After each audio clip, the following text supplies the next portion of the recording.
And for today's ganap nga mga langga, ito na ngayong araw na ako ay pabalik na ng aming bahay. Pagkatapos nga ng isang linggo na bakasyon ko sa amin dahil umuwi nga ako ng birthday ng aming nanay, ika-60th birthday niya.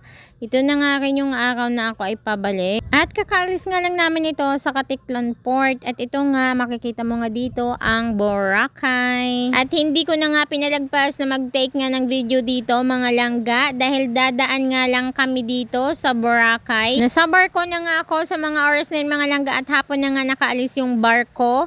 At syempre, matatanaw nga ang Boracay dito. At ito nga, nakita ko din yung isa sa mga activity na ginagawa pag nagpunta ka nga sa Boracay. Timing nga rin pagdaan nga ng barko ay ito nga yung nakita namin. Kahit hapon na nga dyan ay pwede rin pala gawin itong activity nila. Siguro gawa ng sobrang mainit kaya hapon na nga nila ginawa yung activity na kagaya niyan. At halos sigawan pa nga yung mga taong nakasakay dyan sa pabilog na yan habang hinihila nga. Sa ngayon nga mga langga, for the tanaw lang muna ako habang dumadaan nga ang aming barko dyan. Sabi ko nga ay someday sana ay mapuntahan din namin yan. Mula nga sa aming bayan, ang guguli na oras sa pagbiyahe 4 o hanggang 5 oras nga papunta dyan sa Boracay. Kaso nga lang ay hindi pa nga namin mapuntahan yan dahil kailangan din talaga ng budget pag pupunta kami dyan. Pasensya na nga mga langga sa mga oras nga na to habang ako ay nagbo-voice over o umuulan nga kaya makirinig nyo nga rin sa audio ko na meron ngang pumapatak na ulan. Tag-ulan na kasi ngayon mga langga kaya asahan nyo nga sa susunod na mga video natin ay baka puro audio na lang natin ay ulan.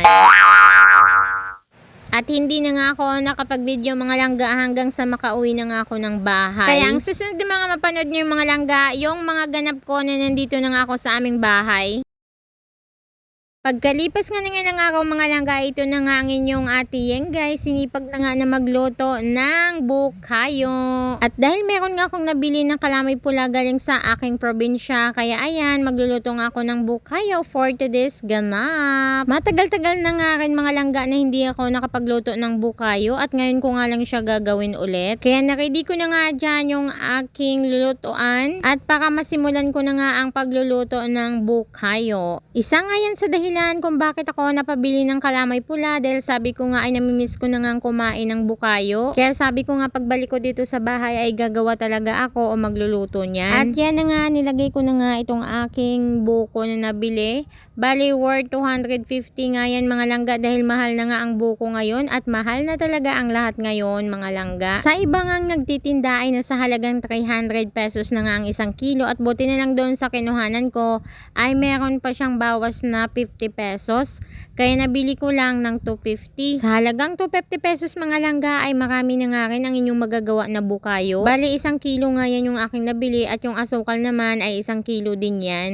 Hinalo-halo ko muna yung nilagay ko na buko at pagkatapos nga nyan ay ilalagay ko na rin ang kalamay pula. Mabilis nga lang yan lutuin mga langga ang bukayo dahil yan lang din ang aking ingredient. Yung dalawa na yan, ang buko at saka yung kalamay.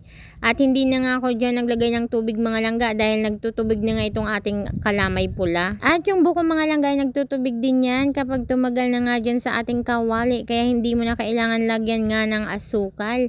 Ang gagawin nga lang natin ay paghalo-haluin ng itong 2 sangkap ng ating bukayo. At syempre hinanang natin yung apoy para maiwasan nga na masunog yung nasa ilalim. At hindi ko nga nilagay lahat yung asukal, unti-unti ko nga siyang ilalagay. Dahil baka masobrahan nga sa tamis ito mga langga. Alam nyo naman ang inyong kuyalangan ay ayaw nga niya sa sobrang tamis. Kaya kailangan talaga na tansyahin ko nga yung tamis ng bukayo ko para kumain nga rin siya. Yung bukayo nga na yan mga langga ay natutunan ko yung gawin sa aking nanay. Dahil nung kabataan ko nga ay mahilig nga yan magluto ang aking nanay. At ngayon nga ay hindi na nga siya nagluluto. Aba, matagal na nga rin namin na hindi natikman yung luto niyang bukayo. At yung pagluluto naman ng biko ay sa kanya ko din natutunan mga langga. Mahilig niya talaga ako magluluto dahil yan ang aking love language mga langga, ang pagluluto. Kaso nga lang minsan tinatamad talaga ako o di kaya minsan wala ding pambili ng sangkap. O kahit meron man pambili ay tinatamad nga rin ako lumabas para bumili.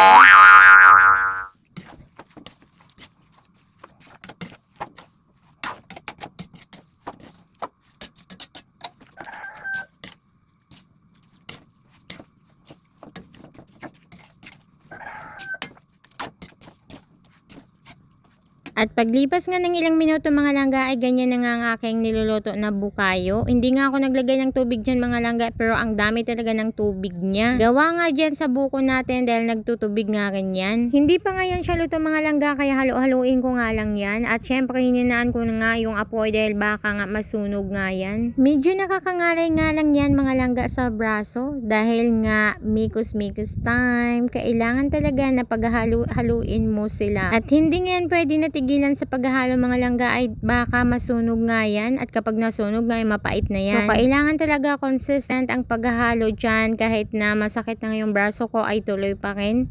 Gawa ng ginusto ko nga yan at cravings ko, kaya for the go. Ginusto mo yan so panindigan mo na. Okay! Kung nandito nga lang ang inyong Kuya Laren ay siguro may kapalitan na ako sa paghahalo dyan. Kaso nga lang ay nasa trabaho nga siya sa mga oras na yan.